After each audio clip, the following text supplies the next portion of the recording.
নমস্কাৰ। আজিৰ নেক্সট ভিডিঅ'টি আপোনালোকক দেখিবলৈ লৈছোঁ। এয়া আপোনালোকে দেখি আছে মেঘালয়ৰ বানপানী, যিটো বানপানীৰ ফলত কেনেকৈ ক্ষয়ক্ষতি হৈছে সেইটোকে দেখিবলৈ লৈছোঁ। এয়া আপোনালোকে দেখি আছে মেঘালয়ৰ বানপানীৰ ক্ষয়ক্ষতি কৰা দৃশ্যাংশ। এয়া আপোনালোকে চাওক কেনেকৈ বানে ৰাস্তাবোৰক ক্ষয়ক্ষতি কৰিছে। এয়া চাওক, আপোনালোকে সুন্দৰভাৱে দেখি আছে কেনেকৈ বানপানীৰ ফলত ৰাস্তাবোৰ ক্ষয়ক্ষতি কৰিছে। এয়া চাওকহি।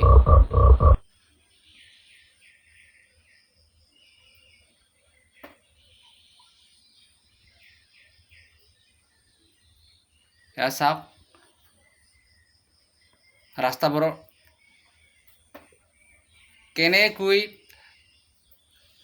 বানে খহাই নিলে।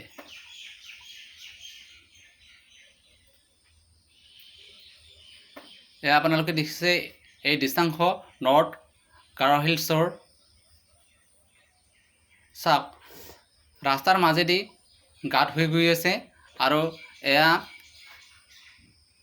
ব্লেক টপিং দিয়া আছিলে, সেইবোৰ উটুৱাই লৈ গৈছে।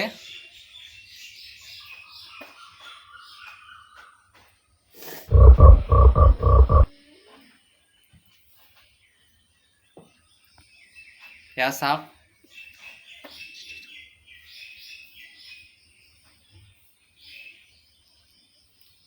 এয়া সুন্দৰভাৱে আপোনালোকে বানপানী হোৱাৰ দৃশ্যাংশ দেখি আছে।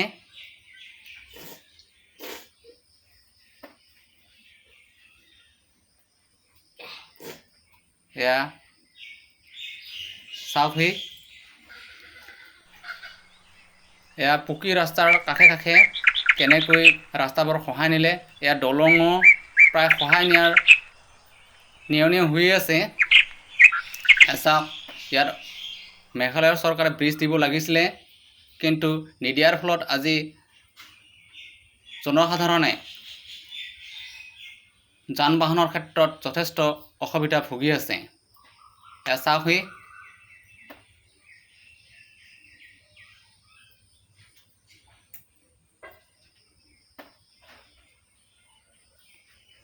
শেষত মোৰ ভিডিঅ'টি ভাল পালে লাইক আৰু শ্বেয়াৰ কৰিব।